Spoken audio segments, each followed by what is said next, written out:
கவிராஜா வேளாண்மை அறிவியல் கல்லூரியில் பயிலும் 4ஆம் ஆண்டு மாணவிகள். நம்ம இங்கே என்ன பார்க்க போகிறோம்னா, இங்கே வந்து ஆர்கானிக் ஃபார்மிங் பண்ணிட்டு இருக்காங்க. அந்த சார் நேம் வந்து மிஸ்டர் சண்முக சுந்தரன். அவர் வந்து 25 இயர்ஸாக வந்து இங்கே ஆர்கானிக் ஃபார்மிங் பண்ணிட்டு இருக்காரு. இதில் வந்து அவர் பர்டிகுலராக என்ன பண்ணுறாங்கன்னா வந்து பனானா ஃபாரஸ்ட் அப்படின்றத வந்து புதுசாக இன்ட்ரடியூஸ் பண்ணியிருக்காரு. இதான் வந்து இந்த வேர்ல்ட்லேயே வந்து ஃபஸ்ட்டு இவர் பண்ணது.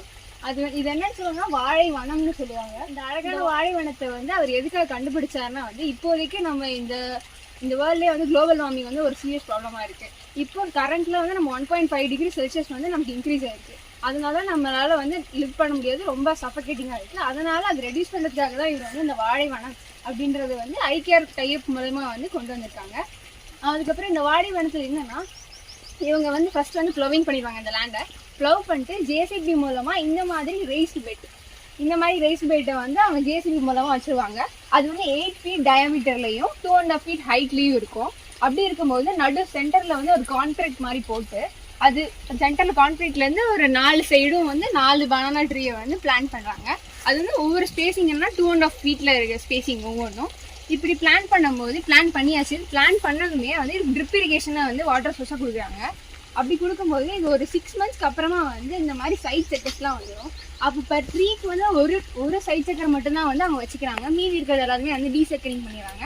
அப்படி பண்ணதுக்கு அப்புறமா வந்து இந்த தார் வந்து கொஞ்சம் ஒரு 10 மாதத்துக்கு அப்புறம் என்ன ஆகும்னா, இந்த ஒரு வாழை மரம் வந்து தார் பிடிக்கிற அளவுக்கு வந்துடும். அதே மாதிரி இந்த சைட் செக்கர்ஸும் வந்து ஃப்ளவரிங்க்கு வந்துடும். அப்புறம் வந்து அந்த 10 மந்த்ஸில் 4 மரமும் தார் வந்துடும், 4 சைட் செக்கர்ஸ் வந்துடும். அந்த 4 தாருமே வந்து ஹார்வெஸ்ட் பண்ணுற ஸ்டேஜில் இருக்கும். இதே வந்து 12 மந்த்ஸில் பார்க்கும்போது நமக்கு 16 பிளான்ஸ் கிடைக்குது. 4 மரம் வந்து காய் வச்சு ஹார்வெஸ்ட் பண்ணியாச்சு, அது அப்படியே விட்டுருவாங்க. மீதி அடுத்த 4 மரம் வந்து தார் பிடிக்கிற நிலமையில இருக்கும். மீதி அந்த சைட் செக்கர்ஸ்லாம் கொஞ்சம் வளர்ந்து ஃப்ளவரிங் நிலமையில இருக்கும். மீதி அடுத்த 4 மரம் வந்து இந்த மாதிரி குட்டி குட்டி சைட் செக்கர்ஸாக இருக்கும்.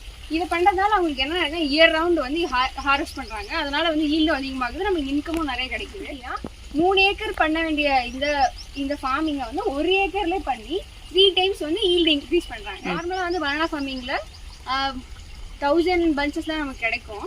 ஆனால் இப்படி பண்ணும்போது வந்து 3000 பஞ்சஸ் வந்து நமக்கு கிடைக்குது. அப்படி பார்க்கும்போது இதில் வந்து 30 டன்ஸ் கிட்டத்தட்ட வந்து ஒரு ஹார்வெஸ்ட் கிடைக்குது மொத்தமாக. வந்து பியூர்லி ஆர்கானிக். இதுக்கு வந்து அவர் எந்த டிசீஸோ பெஸ்ட் அட்டாக் எதுவுமே கிடையாது. ஏன்னா வந்து அவர் இந்த மாதிரி காஞ்சி போன லீவ்ஸ்லாம் அவர் கட் பண்ணி விடுறதில்ல, வேற எந்த ப்ராக்டிஸுமே இது பண்ணுறதில்ல. அதனால வந்து நம்ம ஹியூமன் பீங்ஸோட ஆக்டிவிட்டிஸ் அது மேலே இல்லைனாலே பெஸ்ட் அண்ட் டிசீஸோட அட்டாக் சுத்தமாக இருக்காது. இது வந்து ஒரு ரெயின் ஃபாரஸ்ட்டும் சொல்ல வராங்க. எப்படின்னா, நார்மலாக ஒரு ஃபாரஸ்ட்னா வந்து எப்படின்னா 50% சன்லைட் தான் அரெஸ்ட் பண்ணும். இதே ஒரு ரெயின் ஃபாரஸ்ட்னா 100% வந்து அந்த சன்லைட் வந்து அரெஸ்ட் பண்ணுது. அதே மாதிரி இந்த பனானா ஃபாரஸ்ட்டும் வந்து 100% சன்லைட்டை அரெஸ்ட் பண்ணுறதால இது ஒரு ரெயின் ஃபாரஸ்ட்டுக்கு ஈக்குவல்னு சொல்கிறாங்க. அதனால மட்டும்தான் இது வந்து குளோபல் வார்மிங் அப்படின்ற ஒரு பெரிய ப்ராப்ளம் வந்து ரொம்ப ஈஸியாக வந்து சால்வ் பண்ணிடுது. இது வந்து ஒரு ஏக்கருக்கு வந்து இவங்க 250 ரைஸ் பெட்ஸை போட்டிருக்காங்க. அந்த 250 ரைஸ் பெட்ஸில் ஒரு பெட்டுக்கு வந்து 4 பனானா ட்ரீன்ற மாதிரியும் ஒவ்வொரு ரைஸ் பெட்டுக்கும் ஒவ்வொரு ட்ரிப் லைன் கொடுத்துருக்காங்க. 250 ட்ரிப் லைன்ஸ் இருக்குது. அதுக்கப்புறம் ஒரு ரைஸ் பெட்டுக்கும் இன்னொரு ரைஸ் பெட்டுக்கும் நடுவில் வந்து 13 ஃபீட் கேப் இருக்குது. இது மோஸ்ட்லி நேட்டிவ் வெரைட்டிஸ் மட்டும்தான் இங்கே க்ரோன் பண்ணுறாங்க. அதனால என்னோட டிசீஸ் அண்ட் பெஸ்ட் வந்து அட்டாக் வந்து ரொம்ப கம்மியாக சுத்தமாகவே இல்லை. அதனால வந்து நெய்பூவன், ரஸ்தாலி, அப்புறம் பூவன், நேந்திரன், கற்பூரவல்லி, ரெட் பனானா இந்த மாதிரி வெரைட்டிஸ் வந்து இவங்க போடுறாங்க. இது வந்து பியூர்லி ஆர்கானிக். இது வந்து இந்த மாதிரி அந்த மேல் ஃப்ளாரை மட்டும்தான் வந்து கட் பண்ணி விட்டுருவாங்க. அது மட்டும் தான் இவங்க பண்ணுற ப்ராக்டிஸ், வேறு எதுவுமே இல்லை. இந்த மாதிரி தார் பிடிச்சி ஹார்வெஸ்ட் பண்ண ட்ரீஸ் எல்லாமே அப்படியே விட்டுருவாங்க. அதுலேயே டீகே ஆகிடும். அதனால அதில் இருக்க நியூட்ரியன்ட்டும் இந்த சாயிலுக்கு கிடைச்சிரும். அதுக்கப்புறம் இதில் சுத்தமாக வீடிங் எந்த ப்ராக்டிஸுமே இவங்க பண்ணவே மாட்டாங்க. அதுக்கப்புறம் வந்து இவங்க வந்து இந்த மாதிரி ஆலோவேரா வந்து சைடில் போட்டிருக்காங்க. எதுக்காகனா வந்து மாய்ஸ்சர் ப்ரிசர்வேஷன் பண்ணுறதுக்காக. இப்போ வெயில் ரொம்ப அதிகமாக அடிக்குது, நம்ம எவ்வளோ தண்ணி இதுக்கு வந்து கொடுக்குறோமோ அதுக்கேற்ற மாதிரி தான் இந்த மரம் வந்து ஈல்டு வந்து நமக்கு கொடுக்கும். நீங்கள் இந்த மாதிரி பனானா சப்போஸ் நீங்கள் உங்கள் லேண்டில் வந்து பனானா போடணுன்னா ஒரு ஃபாரஸ்ட்டாக இந்த மாதிரி போட்டுருங்க. உங்களுக்கு ரொம்ப யூஸ்ஃபுல்லாகவும் இருக்கும், இன்கமும் வரும். நம்ம குளோபல் வார்மிங்கோட காசஸையும் ரெடியூஸ் பண்ணலாம்.